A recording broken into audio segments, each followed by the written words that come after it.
प्रिय विद्यार्थी आइयो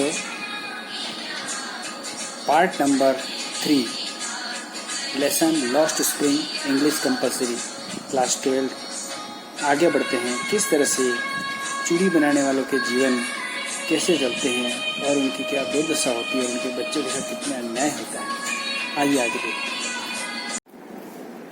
हैं। एंड इन डार्क हटमेंट्स, अंधेरी कोठरी में बैठकर next to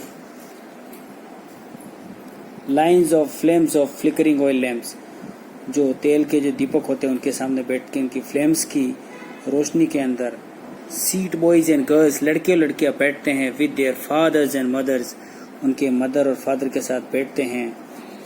welding pieces of coloured glass की पीस टुकड़ों को जोड़ने का काम करते हैं। इनटू सर्कल्स में और बेंगल्स के सर्कल बनाते हैं, गुच्छे बनाते हैं। Their eyes are more adjusted, उनकी आंखें ज़्यादा एडजस्टिंग हो जाती हैं। टू द डार्क, अंधेरे को देखने की आदी हो जाती हैं। Then to the light outside, बाहर की दुनिया के प्रकाश से ज़्यादा तो वो उस अंधेरी कोठरी में देखने के अभियुक्त हो जाते हैं। This is why they often end up they losing their eyesight before they become adults, और इसीलिए परिणाम ये होता है कि उनकी ज़िंदगी में बहुत बड़ा बवाल आता है कि वो अपनी आई साइट, आंखों की रोशनी खो देते हैं। बिफोर दे बिकम एडल्ट्स, वे प्रौढ़ बनते हैं उठने से पहले। हमें ऐसे बच्चों के जीवन को बचाना चाहिए, और जो फैक्ट्री में इस तरह से कार्य करवाते हैं छोटे बच्चों से, उनसे मेरा निवेदन है कि बच्चों को ऐसे कार्य में नहीं लगाएं। और माता पिता से विशेष रूप से, क्योंकि सबसे पहला जो अपराधी होते हैं माता पिता होते हैं, जो कि छोटे बच्चों को ऐसे कामों में लगाते हैं। बच्चों को शिक्षा देने की आवश्यकता है। 14 साल तक निःशुल्क शिक्षा का फायदा बच्चों को दिया जाना चाहिए। ड्रेप पिंक ड्रेस, जो पिंक ड्रेस में होती है, seats along side an elderly woman, वहाँ पर बैठी है एक एल्डरली वुमन के साथ। सोल्डरिंग पीसेज ऑफ ग्लास, वो भी क्या कर रही है, ग्लास के टुकड़ों को सोल्डर कर रही है, उसे नहीं जोड़ रही है। As her hands move mechanically like the tongs of machine, कहते हैं जिस काम में स्किल हो जाती है, होशियारी हो जाती है, सीख अच्छा लेते हैं, तो उसमें हाथ भी फटाफट चलने लगते हैं। तो देख सकते हैं फटाफट वो कार्य करती है टंग्स ऑफ मशीन की तरह। I wonder if she knows the sanctity of the bangles, काश उसे मालूम होता कि बेंगल्स की पवित्रता क्या होती है, आखिर चूड़ियाँ क्या होती है, चूड़ियों का कितना महत्व है, लेकिन उन्हें नहीं मालूम। उन्हें तो हमें जीविकोपार्जन ध्यान रखना है। शी हेल्प्स मेक, वो बनाने में सहयोग करती है। सिंबलाइजेज एन इंडियन वुमेन्स सुहाग, चूड़ियाँ किसका प्रतीक है, सिंबलाइजेज प्रतीक होती है, सिंबलाइजेशन प्रतीक है। इंडियन वुमेन सुहाग, इंडियन वुमेन के सुहाग का प्रतीक होती है कि भारतीय और नारी इसको पहनती है अपने पति की लंबी उम्र के लिए, सुहाग के लिए। ऑस्पिशियसनेस, पवित्रता के लिए। ऑस्पिशियसनेस इन मैरिज, शादी में आप देखते हैं जब शादियाँ करती हैं तो बहुत सारी चूड़ियाँ वगैरह पहनाई जाती हैं, लेकिन उन्हें ये नहीं मालूम कि चूड़ियाँ कितने आंखें गंवाने के पश्चात इन चूड़ियाँ उन तक पहुँचती हैं। It will dawn, it will dawn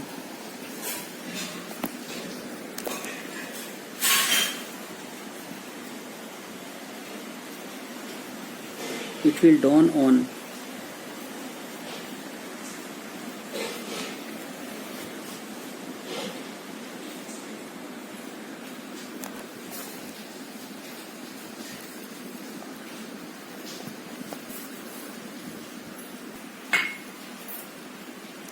it will dawn on, ये एक दिन उसके जीवन का की बोर लाती है। Her suddenly one day when her head is draped with a red veil, उसके सिर पर लाल कलर का दुपट्टा पड़ता है, और दुपट्टा draped with red well. Her hands died red, उसके हाथ भी लाल हो जाते हैं। विद हीना के साथ। एंड रेड बेंगल्स, और लाल लाल चूड़ियाँ, दुल्हन की बताया लाल साड़ी, लाल कलर की हीना यानी मेहंदी। And red bangles rolled on to her wrist, उसके रिस्ट पर जब लाल लाल चूड़ियाँ लगती हैं।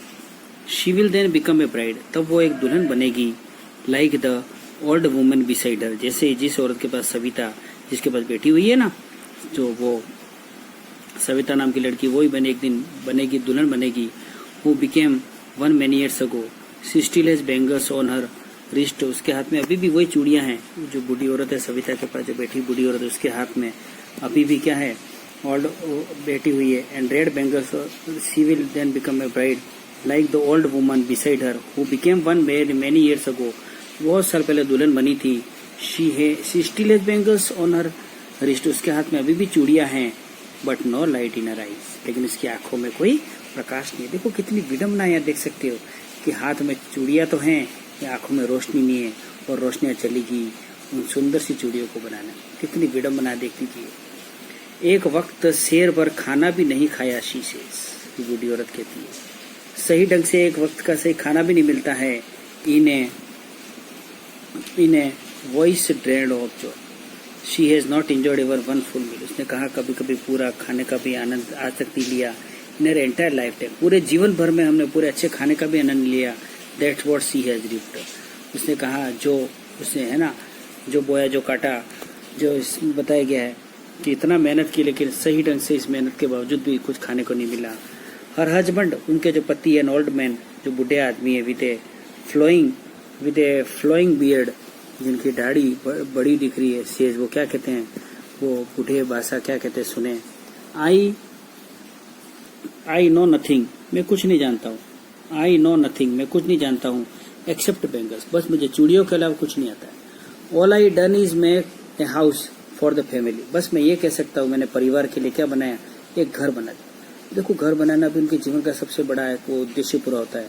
टू लिव इन, ताकि इसमें हमारा घर रह सकता है. मैंने जो कुछ भी किया बस इतना किया, मैं कुछ किया नहीं किया हो, लेकिन मैंने मेरे परिवार के लिए घर बना दिया. Hearing him one wonders if he has achieved what many have fared in the lifetime. उन्होंने कहा उसको सुनकर कोई भी आश्चर्य कर सकता है.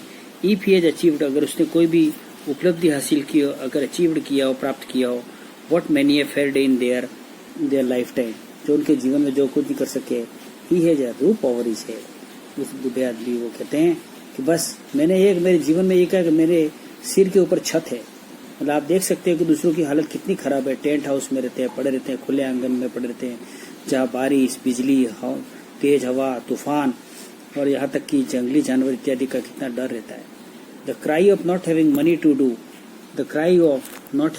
To do anything except carry on the business of making bangle. उसने कहा the cry of not having money, कि दर्द पैसा नहीं होने का. टू डू एनीथिंग, कुछ भी करवा सकता है. Except carry on the business of making bangles, not even though to eat rings in every.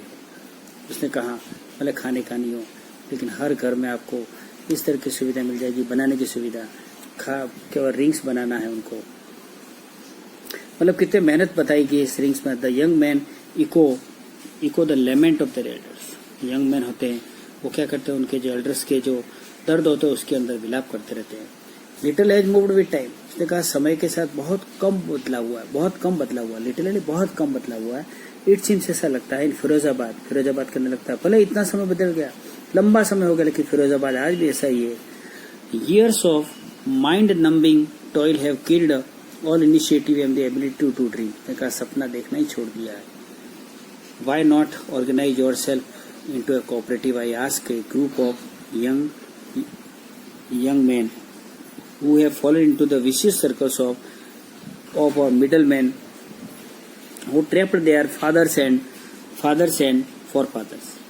मैंने कहा why not organize yourselves into a cooperative? तो मैं कोऑपरेटिव संस्था क्यों नहीं बनाते हो. I ask group of young man, मैंने यंग मैन के ग्रुप को पूछा. Who have fallen into the vicious circles of middle man, जो कि विशेष जो सर्कल है उनके मिडल मैन के सर्कल पड़े हुए थे. हु ट्रेप्ड देयर फादर, जिन्होंने क्या किया था, उनके पिताओं को फांस रखा था, कोई रुपये पैसे उधार इत्यादि करके. एंड फॉर फादर्स को, उनके परदादाओं को. Even if we get organised, young man कहते हैं इनको पूछा अगर हम कोई ऑर्गेनाइज भी बनाए, संस्था बनाए, we are the ones who will be hold up by the police. हमें पुलिस पकड़ के ले जाएगी, पीटा जाएगा. And dragged to jail for doing something illegal, और हमें जेल में बंद कर देता है कि तुम गलत काम करते हो, जबकि हमारा कोई उद्देश्य नहीं. जैसे देयर इज नो लीडर. वो क्या कहते हैं, कहती है कि यंग मैन कहते हैं कि उनका कोई लीडर नहीं है. Among them no one would could help them see things differently. हमें कोई नया सपना देखने का भी हक नहीं है. Their fathers are as tired as they are. उनके पिताजी इतने थके हुए जितने की वो हों. They talk endlessly. ने कहा कि सभी लोग बस एक ही काम करते हैं, बस कुछ मत सोचो, किससे मत मिलो, पुलिस वालों से पंगा मत लो, केवल एक ही काम करो, बेंगल बनाओ और आगे जीवन जियो। They talk endlessly in spiral that moves from poverty to apathy to greed and to injustice. They talk endlessly, लगातार बात करते हैं इन स्पाइरल बना लच्छेदार भाषा में, that moves from poverty, जो गरीबी से लगाकर, to apathy, दया आ जाती, to greed, लालच को बताते हैं, to injustice, और अन्याय उनके साथ होने को सारी बातें बताते हैं। Listening to them, उनको सुनते हो, I see two distant worlds. Anees जंग कहती मैंने दो दुनिया देखती हूँ। वन ऑफ द फैमिली, एक तो वो परिवार caught in a web of poverty, जो गरीबी के जाल में फंसा हुआ है, burdened by the stigma of caste, जो जातिवाद का शिकार है, इन विच दे आर बोर्न, जिसमें उनका जन्म होता है। The other as a vicious circles of the साहूकार, एक दूसरी तरफ जो साहूकारों का दल, the middle man, the policeman, the keepers of law, कानून के रखवाले, द ब्यूरोक्रेट नेता इत्यादि सब आ जाते हैं जिसमें, एंड पॉलिटिशियंस, मतलब कुल मिला के एक तरफ एक गरीब तबका है और दूसरी तरफ पूरा कानून और कानून के रखवाले और कानून को साथ में लेकर चलने वाले। Together they have impose the baggage on the child, जो बच्चों के कंधे पर क्या रखते हैं, बैग रखने के लिए मजबूर करते हैं, that he can not put down, जिसको कि वो रख नहीं सकते हैं। यहाँ पर आप देख सकते हैं कि विभाजन का दर्द कितना गजब होता है। यहाँ अनीस जंग कह सकती है कि हमें कुछ भी हो, एक दूसरे के प्रति सहानुभूति और श्रद्धा का भाव रखना होगा। Before he is aware he accepted a natural is father, जब तक कि वो समझदार होते हैं उन्हें वही बात करनी पड़ती है जो उनके पिताजी करते हैं। To do anything else would mean to dare, अगर इसके अलावा हट के कुछ करना है इसका मतलब साहस करना है उनको कुछ। And daring is not part of his growing up, और जो साहस है वो उनके पढ़ने के का पार्ट नहीं है। When I sense a flash of it in Mukesh, I am cheered. मैंने मुकेश में देखा कुछ सीखने के लिए अलग, मुझे बहुत खुशी हुई। I want to be motor mechanic. Mukesh ने कहा मैं मोटर मैकेनिक बनना चाहता हूँ। फिर रिपीट्स वापस कहता है he will go to the garage and learn. वो गैराज में जाएगा और सीखेगा, but the garage is a long way from his house. लेकिन उसके घर से बहुत दूर था। I will walk, मैं जाऊँगा। He insist, वो कहता है मैं पैदल चल के जाऊँगा। Do you also dream of flying a plane? मैंने पूछा तुम्हें हवाई जहाज उड़ाने का भी सपना रखते हो क्या? He is suddenly silent. No. Oh, no, no, no. He says, staring at the ground. जमीन की तरफ देखते उसने कहा, कहाँ हवाई जहाज उड़ाने की बात करो दीदी, यहाँ तो कार भी सीखने के लिए दूर जाना पड़ रहा है। In a small murmur there is an embarrassment that has not yet turned into regret, जो पश्चाताप के अंदर नहीं बदल सकता है। He is content to dream of cars. उसको संतोष है केवल कार तक के सपने के लिए। That he sees hurtling down the streets of his town. Few aeroplanes fly over Firozabad, वो उसके मन में बात आता है, अरे फिरोजाबाद के ऊपर तो बहुत कम एरोप्लेन उड़ते हैं। कहने का मतलब है कि मंजिलें भी कार तक ही सीमित है, ये रखना है। तो यहाँ पर अनीस जंग जो लेखिका है उसने इस बात को फोकस किया है कि हमें हर तबके को साथ लेकर चलना है और एक दूसरे के प्यार सम्मान आदर बनाए रखना है और सभी को पढ़ने के लिए प्रेरित करना है। और उन माताओं पिताओं के लिए मैं तो यहाँ पर सबसे ज़्यादा एक बात कहना चाहूँगा कि इसमें ज़्यादा जिम्मेदार माता पिता भी है कई बार, कि जो उनके बच्चों को पढ़ाने के लिए प्रेरित नहीं करते हैं, जो बच्चों को नहीं भेजते स्कूल, जबकि सरकार ने 14 साल तक के बच्चों को निःशुल्क शिक्षा लगा रखी, RT लगा रखा है, उसके से निःशुल्क शिक्षा दी जाती है। बच्चों को पढ़ाए, बच्चों को संस्कारवान बनाए, बच्चों को आदर सिखाए, बच्चों को गुरु भक्ति सिखाए, बच्चों से प्रेम बनाए रखें और बच्चों को आगे बढ़ने के लिए क्या क्या सकारात्मक तरीके अपनाने चाहिए वो बनाने चाहिए। क्योंकि आज समाज के हर जगह पर जहाँ पर नकारात्मक फैले वहाँ पर विद्यार्थी को सकारात्मक तत्व से ले जाना बहुत ही जरूरी होता है। Anees Jung is a renowned Indian scholar reporter, she has worked in a journalist भी है, editor for major newspaper in India and abroad में। She is noted specially for her lively and vivid description. In lost spring के अंदर अगर कभी छोटा सा प्रश्न आ जाए कि लॉस्ट स्प्रिंग का सेंट्रल आइडिया लिखो, तो आप ये बात लिख सकते हैं जो मैं पढ़ रहा हूँ कि इन लॉस्ट स्प्रिंग अनीस जंग depict the miserable and deplorable conditions of the families that lead a life to deprivation in the vicious circle of exploitation due to poverty and lack of education.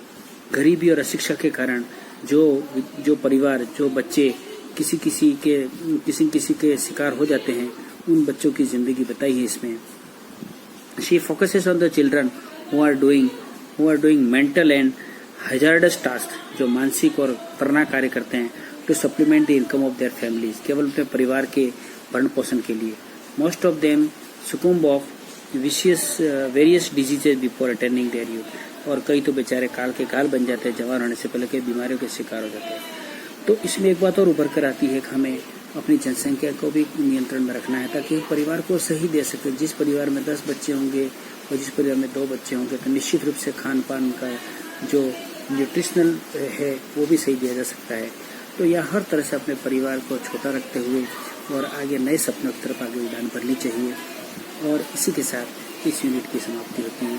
मुझे विश्वास है कि आप सभी विद्यार्थी इसको अच्छे से समझ गए होंगे।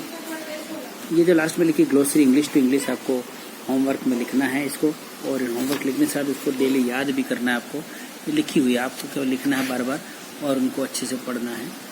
यहाँ पर आप कॉम्प्रिहेंशन क्वेश्चन देखे बी वाला करेंगे, सभी बी वाला सभी आंसर आपके टेक्स्ट बुक में मौजूद हैं, कहीं ढूंढने की आपको आवश्यकता नहीं है। तो पीछे 9, 10, 11 आप देख सकते हैं। फिर यहाँ पर सी है। इसके अलावा आप कंपोजिशन पे आ जाए। कंपोजिशन दे रखा है, as a reported from the Hindustan Times prepare report for your newspaper on inadequate civic amenities in the slum area of Jodhpur. कि स्लम एरिया के जो बच्चे रहते हैं उनके साथ जो अन्याय होता है उसके लिए हिंदुस्तान टाइम के लिए रिपोर्ट तैयार करनी है आपको। आप विद्यार्थियों, मैंने रिपोर्ट राइटिंग कैसे करते हैं सारा बता रखा है। मेरे यूट्यूब चैनल को लाइक सब्सक्राइब पहले कर लें तो आपको बार बार नोटिफिकेशन मिलते रहेंगे। और उसमें लिखा है रिपोर्ट राइटिंग का पूरा, आप उसको एक बार पढ़ लें, आपको अच्छे से लिखना आ जाएगी रिपोर्ट राइटिंग। तो इस तरह से यूनिट नंबर 4 का समापन हुआ। बहुत बहुत विद्यार्थियों, इस यूनिट के द्वारा आप देख सकते हैं स्पीच एक्टिविटी भी दे रखी है यहाँ पर कि under the supervision of your teacher के साथ। तो विद्यार्थी पता है लॉकडाउन तो है ही है, तो सुपरविजन तो अभी मेरा इस रूप से चल ही रहा है। आप सुपरविजन मान के चलो कि आप दूर से गुरु को सम्मान देते हुए मैं जो बात बता रहा हूँ समझें। चाइल्ड लेबर पर आप अच्छे से लिखें और compulsory elementary education for children, बच्चों के लिए जो प्राथमिक शिक्षा होनी चाहिए, इस पर आप बहुत अच्छी सी स्पीच बोल सकते हैं। मैंने स्पीच एक्टिविटी कैसे बोलते हैं, कैसे लिखते हैं, मैंने यूट्यूब चैनल पर बताया, आप कृपया वहाँ पर जाएं, सुने। और प्यारे विद्यार्थियों, लास्ट स्प्रिंग से लास्ट भाग था जहाँ अंतिम भाग को समझते हुए हिंदी इंग्लिश दोनों समझते हुए साथ में कॉम्प्रिहेंशन क्वेश्चन और कंपोजिशन भी के बारे में मैं जानकारी दी। मुझे विश्वास है कि आप सभी इसको अच्छे समझेंगे, होमवर्क में करेंगे और जब भी होमवर्क हो जाए तो आप उसकी एक फ़ोटो खींचकर आप जरूर ग्रुप पर शेयर करें ताकि हमें पता लगे कि हमारे विद्यार्थी और हमारे पेरेंट्स बड़े जागरूक हैं और इस कार्य को अंजाम दे रहे हैं। वरना मैं जितनी मेहनत कर रहा हूँ उसका फल मुझे मिले या नहीं मिले मुझे नहीं पता, लेकिन आपकी ज़िंदगी में एक नया मोड़ आवे, इसी आशा और विश्वास के साथ बहुत बहुत धन्यवाद।